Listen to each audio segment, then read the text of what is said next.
Yo, this is a bit of an unplanned video. I'm supposed to be making another One Piece video right now, but recently something was brought to my attention and I feel like I have to make a video about it. Usually I don't do stuff like this, referencing and reacting to other people's content. You know, other people do what they do, I do what I do. It is what it is. But this video has been brought to my attention by a few different people recently, and I just couldn't help myself. The video is by a YouTuber by the name of Jello Apocalypse, and apparently it's very frustrating to watch if you're a One Piece fan. So obviously I gotta check it out. We all know how much I love to argue, and also money. All right, only 8 minutes, not that long of a video. This should be easy. This should be a breeze. OP's is the story of Loosey Goosey. He plays things fast and loose, but he got too loose, and now he's The government has been lying to you.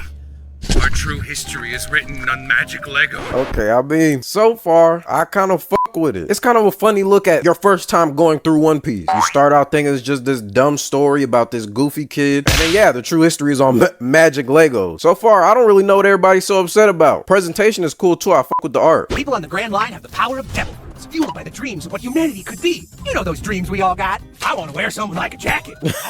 This is exactly what I said. Who actually wants these fruits? I hope nobody notices we have the exact same power. Dozens of devil fruits, each with different powers that make them all distinct. Asterisk. I mean, I don't know. I find it additionally interesting that there are devil fruits that have such similar abilities. I know this video is using it as like a nudge, like a little jab at One Piece, but I don't know. I think it speaks to the mystery and the vastness of devil fruits. Loogie Froogies give you control.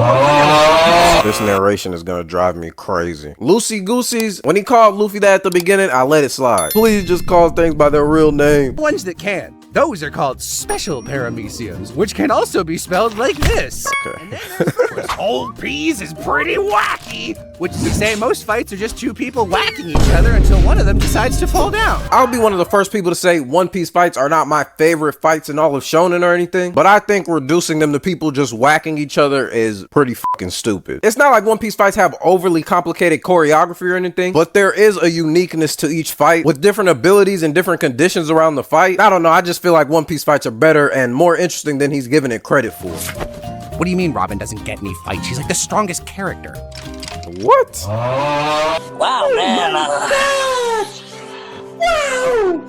I'll never deny that One Piece has some sexist writing in it. I mean, it's Oda at the end of the day. I know your game, Oda. But the whole Robin thing, don't kill me, bro. One, where are you getting this idea that Robin is one of the strongest? I don't think Robin was ever really expected to be one of the strongest, other than when she was first introduced, which is like, that's the case for most Straw Hats. Most Straw Hats appear stronger than they are, and then when they join the crew, they kind of they end up in the ranks. It happened to Frankie. I would say it happened to Jinbei. I think it's just a common thing. And then how interesting can you really make Robin fights? I understand there's a really good reason why Robin doesn't get any fights, as much as I hate it, and I wish Robin did get more fights, but grappling can only be so interesting. And I know there's gonna be people in the comments, but what if Robin got hockey? Then everybody with hockey stronger than her would still beat the fuck out of her. That's how One Piece works. I love Robin. She's one of my favorite Straw Hats, but let's be real. Out for the biggest serialized adventure manga in history, only to find that the adventure stories aren't as good as the thriller and espionage ones, and the author should probably just be writing that. Bro, what the f are you even talking about, bro?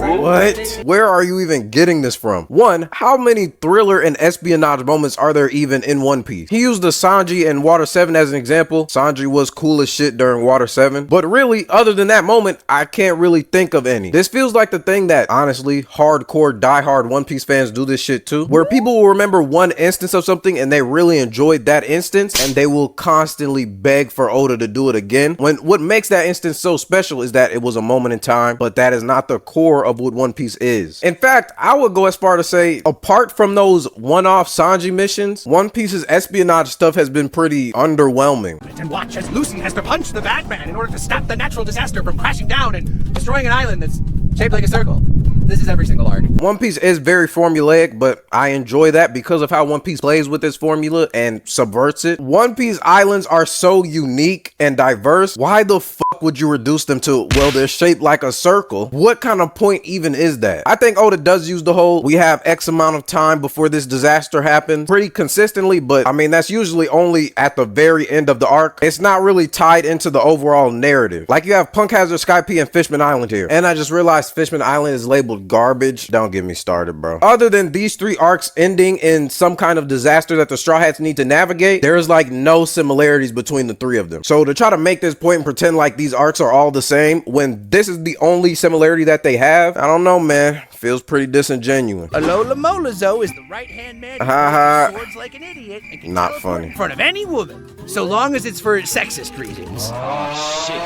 Here we go again. I have to tell people this all the fucking time. Zoro is not sexist. He is made uncomfortable around women fighters for obvious reasons because of his past. But Zoro has never had any issue with women fighting. He's always respected women fighters. But I guess since he doesn't want to cut a woman in half or watch a woman die, that means Zoro's sexist and looks down upon women. It's so ridiculous, bro. And Zoro is one of the worst people to push this narrative on because Zoro doesn't give a fuck. 卑怯じゃねえかよ。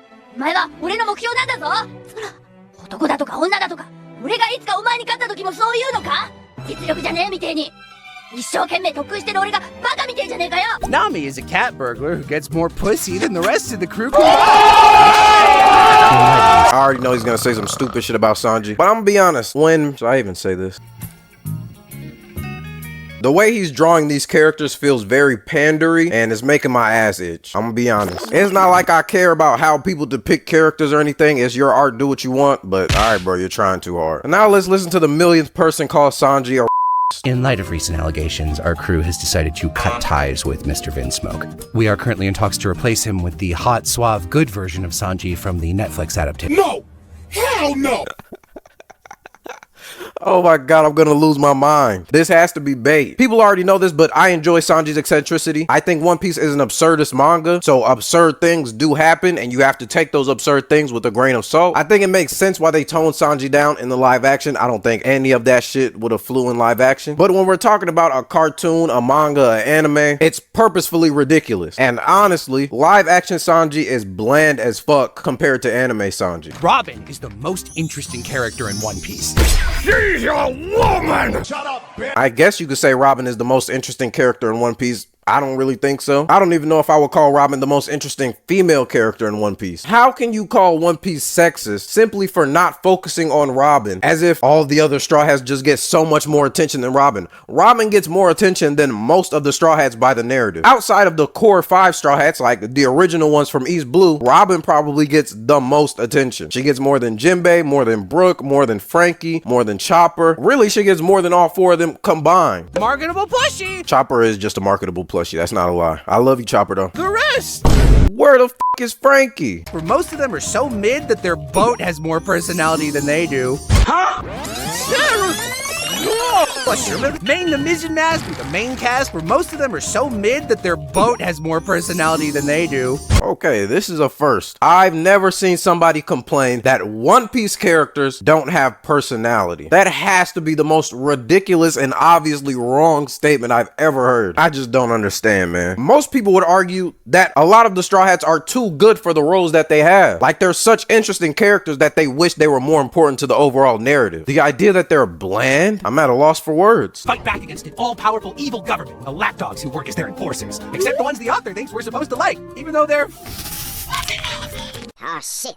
Here we go again. I have to defend the Marines a lot, and I'm not gonna go through the whole thing defending them again, but if you look at the Marine characters and you think that Oda is putting them in front of your face to say these characters are infallible and you're supposed to like everything that they do and not have any problem with anything that they ever do or say, you are watching One Piece through the most simplistic lens possible, and it's kind of embarrassing to have to oversimplify such an already simplistic story. I think whenever I see somebody have a take like this about the Admirals, I already know exactly what kind of fan they are. They're so lacking in perspective and nuance, it's not even worth actually talking about anything substantial with them. Listen, the author has great ideas, but he's not always so good at the execution. Just look how long it takes for him to execute this freckle guy. Hey, don't worry, Loopy. We got a better one in the back. Sabo is better than Ace. You think these bellies and the story are both overstuffed?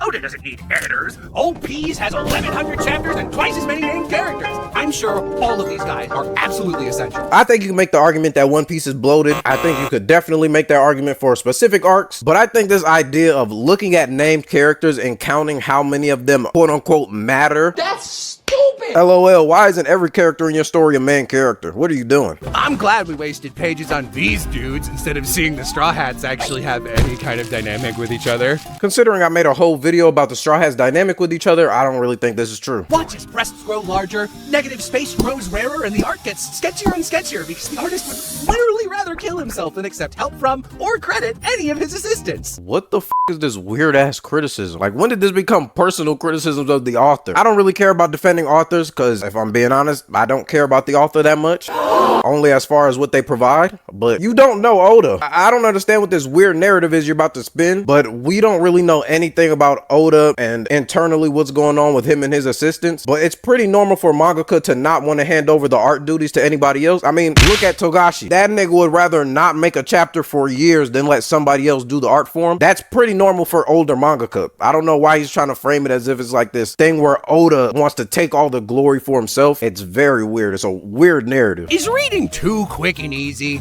Switch to the anime and watch as time slowdown turns this angry broccoli man's one-panel Wii into a 10-minute long piss venture. Hey, you're not gonna catch me defending the anime. Not today. This is simply not up to Toei's standard of quality. I know what'll fix this. That's better. I mean, hey, you wouldn't hear me complaining. Abandon your children for inexcusably selfish reasons? Don't worry. They'll always love you no matter what. This is another problem I have with One Piece fans. People have to remember that this story is specifically following pirates. These people are not that concerned with morality, and it's something that's reinforced in the story time and time again. These characters are not morally infallible. They do a lot of fucked up shit all the time. I think you can look at the way that these characters and their parents interact with each other as far as how it serves the narrative, but I hate this sentiment that like Usopp has to be upset when he meets Yasopp. Shit like that is pretty ridiculous to me. Your daughters care about you, Oda. Sexualize another child their age. That was definitely one of the videos of all time. One Piece is definitely a fallible series. It has its fair share of flaws, but I always feel like when people talk about them, they feel the need to blow them up to the extreme. And then there's just so much shit in here that's just not even accurate or reduces the story so much just to give the criticism credence. But yeah, man, that's all I got for y'all boys today. Let me know what you think about this video in the comments below, and comment Jello if you made it to the end. Just confuse all the niggas that didn't make it here. Like the video if you liked the video. Subscribe to the channel. And yeah, man, I'm gone.